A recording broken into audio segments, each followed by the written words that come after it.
रही, अरे उस दिन की याद कर जिस दिन तूने मुझसे कहा था कि अंधे के तो अंधे ही होते। द्रौपदी बोली क्या तुम भी उस दिन की बात लेके बैठे हो? अरे भूलो ना। दुर्योधन बोला ऐसे कैसे भूल जाऊं, अरे मैं भूलने वालों में से नहीं हूं। और दुशासन खड़े खड़े मुंह क्या देख रहे हैं? खड़े खड़े मेरा मुंह मत देख, इसकी साड़ी उतार दे और इसे नग्न अवस्था में करके मेरी जंघा पर बिठा दे। जो मैया द्रौपदी ने जब बात सुनी, अरे भैया खोपड़ी को पकड़ के बैठ गई। बोले अरे दुर्योधन जी आप कैसी बातें करते हो? आप जरा सी बात के लिए इतनी बड़ी बात बोल गए, और आप तो इतने बड़े राजा होकर के अबलाओं का अपमान करोगे, ये शोभा नहीं देता। यहाँ बुजुर्ग बैठे एक बात याद रखना, महाराज जिंदगी में कभी किसी का भी अपमान न हो। आप भले ही आपके हाथों से आपके मुख से कभी ऐसा हो जाए कि किसी का अपमान हो जाए, लेकिन जिंदगी में कभी दो लोगों का अपमान मत करना। एक है माँ और दूसरी है पत्नी, क्योंकि एक माँ है जो तुम्हें दुनिया में लेके आई है और दूसरी पत्नी है जो दुनिया छोड़ करके तुम्हारे पास आई है। क्योंकि औरतों पर जो हाथ उठाते हैं महाराज वो इंसान नहीं होते। एक पराये घर की बेटी, हर बाप ये चाहता है बेटी की आंखों में, वो कुंवारी हो तब आंसू देख सकता है, लेकिन शादी के बाद कोई भी पिता अपनी बेटी की आंखों में आंसू नहीं देख सकता, चाहे कैसा भी बाप क्यों न हो। महाराज जो पिता 20 साल के कलेजे के टुकड़े को किसी और के हाथ में सौंप देता है, उससे बड़ा दानी मैंने दुनिया में कोई दूसरा नहीं देखा। आप किसी से कहोगे कि पेन दे दो तो वो पेन देने में हिचकिचाएगा, और यहाँ तो लोग 20 साल तक पाल पोस के बड़ा कर देते और किसी और के हाथ में दे देते हैं। तब भी लड़के वाले यही कहते कि कुछ ज्यादा नहीं मिल पाया। मकान गिरवी रख देना और बेटे वालों को देना, तब भी उनके मुख से नहीं निकलेगा कि मुझे बहुत मिला है। ओस की बूंद सी होती है बेटियां, दामन दिल थाम हो तो रोती हैं बेटियां। एक घर की आन होते हैं बेटे तो दो दो घरों की आन होती हैं बेटियां। महाराज बेटी वो रत्न है जो हर किसी के घर में नहीं होता। बड़े जहां 10 पुत्र हो और एक बेटी हो तो वो पिता, एक पुत्र हो जाए 100 धर्म 100 अच्छे काम कर लो तो बेटा होता है, और हजारों नहीं लाखों अच्छे काम कर लो तब एक बेटी होती है। लोग कहते हैं कि 4 बेटे हो जाए ना क्या होगा, बेटियों का कौन 15-20 लाख तो अब कोई बैठने भी नहीं देता, इतनी महंगाई है। महाराज अगर बेटियां घर में नहीं होंगी तो मामा के यहाँ आपको माई दिखने को मिलती है। माँ, भाभी, चाची, बुआ, ये रिश्ते सब खत्म हो जाएंगे, क्योंकि बेटियों से ही रिश्ते बनते हैं। एक माँ आज भी 4 बेटों को पाल सकती है, लेकिन बड़े होके 4 बेटे की माँ को नहीं पाल सकते। उसका भी बंटवारा कर देते, बोले 3 महीने तेरे पास, 3 महीने तेरे पास और 3 महीने तेरे पास। माँ को अगर बुखार है और वो रोटी बना के निकले और बच्चा कहीं धोखे से कह दे कि माँ तुझे बुखार है, तो वो माँ कहती नहीं लाला वो तो खाना बना के निकली हो ना, तो इसलिए शरीर गर्म हो गया, मुझे बुखार नहीं है।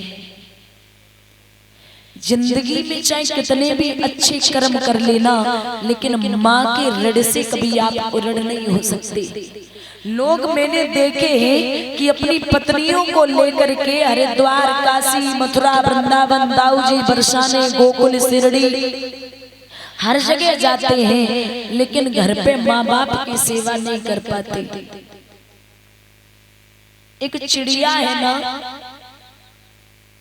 आपको बता दे कि चिड़िया के 2 बच्चे, और जब वो चिड़िया जंगल में रहती तो बच्चों ने एक दिन सवाल किया कि मैया, जो पड़ोस में चिड़िया रहती है ना, उसके भी 2 बच्चे हैं। अब उसके बच्चे बड़े हो गए तो वो अलग उड़ने जाते हैं और उनकी माँ अलग जाती है। मैं ये सोच रहा हूँ कि तू मुझे कभी जीवन में छोड़ के मत जाना। चिड़िया ने अपनी चोंच के द्वारा दोनों पंखों को उखाड़ के रख दिया और जवाब दिया, बेटा चाहे कुछ भी हो जाए, जब पंख ही नहीं रहेंगे तो उड़ूंगी कहां से, और जब उड़ूंगी नहीं तो छोड़ के कहां से जाऊंगी। महाराज कुछ दिन बाद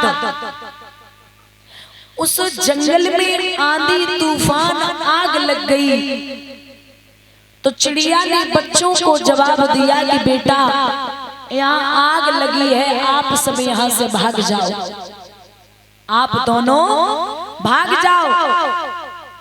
तो चिड़िया को छोड़ के बच्चे जब उड़ने लगे, जब तक बच्चे दिखाई देते रहे तब तक तो चिड़िया देखती रही, लेकिन जब बच्चों ने दिखना बंद कर दिया तो चिड़िया बेहोश होके गिर पड़ी। इधर जब आंधी तूफान शांत हुआ, बच्चे लौट के आए तो महाराज वहां चिड़िया मरी पड़ी है, और उसने पेड़ की डाली पर लिखा था कि हे बेटो, मैं इसलिए नहीं मर रही कि यहाँ आग लग गई, मैं इसलिए नहीं मरी कि यहाँ आग लग गई, मेरे आज प्राण तो इसलिए निकल रहे हैं जिन बच्चों के लिए मैंने पंखों को उखाड़ दिया। उन्होंने चलते टाइम एक बार भी ये नहीं कहा कि हे माँ, मैं तुझे छोड़ के नहीं जाऊंगा, तू अगर नहीं जाएगी मेरे साथ तो मैं तुझे छोड़ के कदापि नहीं जा सकता। बेटा जान तो इसलिए चली गई कि आज मैंने शरीर को आपकी बदौलत त्याग दिया और आपने एक बार भी मुड़ के नहीं देखा। चाहे कितने भी सत्कर्म करना, लेकिन माँ बाप के ऋण से कभी ऋण नहीं हो सकती। एक बेटा जब अपनी माँ को आज के जमाने में वृद्धा आश्रम छोड़ के आता है, और जब उस माँ की अंतिम सांसें होती हैं, तब अपने बेटे को आखिरी सांसों में याद करती है। और जब बेटा उस वृद्धा आश्रम में पहुंचता है तो वो माँ अपने बेटे के सिर पे हाथ रख के कहती है कि लाला यहाँ पंखा लगवा दे, बेटा यहाँ पंखा लगवा दे। तो बेटा अचंभित होके कहता है कि माँ एक बात बता, आज तू मरने वाली है, बहुत सी ज्यादा से ज्यादा 30 मिनट, पता नहीं कब तेरे प्राण निकल जाएं, लेकिन तू ऐसे क्यों बोल रही कि यहाँ पंखा लगवा दे। तो वो माँ कहती है, लाला मैं तो चली जाऊंगी, लेकिन मैं नहीं चाहती जब तेरे बच्चे यहाँ तुझे छोड़ने आए तो मैंने तो गर्मी में टाइम काट लिया, लेकिन मेरा बेटा यहाँ गर्मी सहन नहीं कर पाएगा। मैं नहीं चाहती कि मेरे बेटे को यहाँ गर्मी लगे, इसलिए यहाँ पे तू पंखा लगवा दे, मैं अपनी आंखों से देख लूं, कल तेरे बेटे छोड़ने आएंगे तो तू कैसे रहेगा। आज भी जब आप छोटे थे ना और पिता से कहते थे कि वृक्ष पे क्या है, तो वो पिता कहता था कि बेटा ये पक्षी है। फिर आप कहते थे कि पिताजी ये क्या है, फिर वो बाप सर पे हाथ फेर के कहता था कि ये कौवा है। एक बार नहीं, 100 बार आप पिता से पूछते थे और 100 बार वो बाप अपने बेटे के सिर पे हाथ फेर के जवाब देता था कि ये कौवा है। लेकिन आज जब बाप पे बुढ़ापा है और आप जवान हो गए और आपस में बात कर रहे हो और धोखे से पिता पूछ ले क्या कह रहे हो, तो एक बार तो बता दोगे, दोबारा अगर पूछ लिया तो बोलोगे बुढ़ापा है चुपचाप बैठे रहो। जरूरी नहीं हर बात तुम्हें बता दें। आज आप दोबारा नहीं बता सकते। एक वो दिन था जब पिता 100 बार आपको बताता था। 4 बुजुर्ग किसी गली में बैठे हों तो महाराज नौजवान भाई रास्ता बदल के निकल जाते, कहीं कौन 4 घंटे खोपड़ी लड़ाएगा। अगर बुजुर्गों के पास बैठने से आपको कुछ नहीं मिलेगा तो एक ऐसा शब्द तो जरूर मिलेगा जो जीवन में कभी न कभी आपके काम जरूर आएगा। लेकिन बचपन की बात अलग थी, अब जवान भी उस रास्ते को भूल गई। आज के जमाने में कोई बुजुर्ग धोखे से राम राम कर देना फिर तुझे बखा देगा। अब हमसे बलवान कोई ना है, जब इतने बड़े बूढ़े राम राम कर रहे हम तो गलीबा हो गए। रावण ने कही न जग में मो समान, कुंभकर्ण भैया और मेहू बड़ो बलवान, 10-20 भुजा बल को न परवान, मेघनाथ बेटा लाओ इंद्र के पकड़ कान, बाऊ को न रहो अभिमान, तुमसे और हजारों हुए बड़े बड़े बलवान। जिन कितने हरे पात पीले हुए गए, जिन कितने घमंडी ढीले हुए गए, जिन कितने के ढीले हुए गए।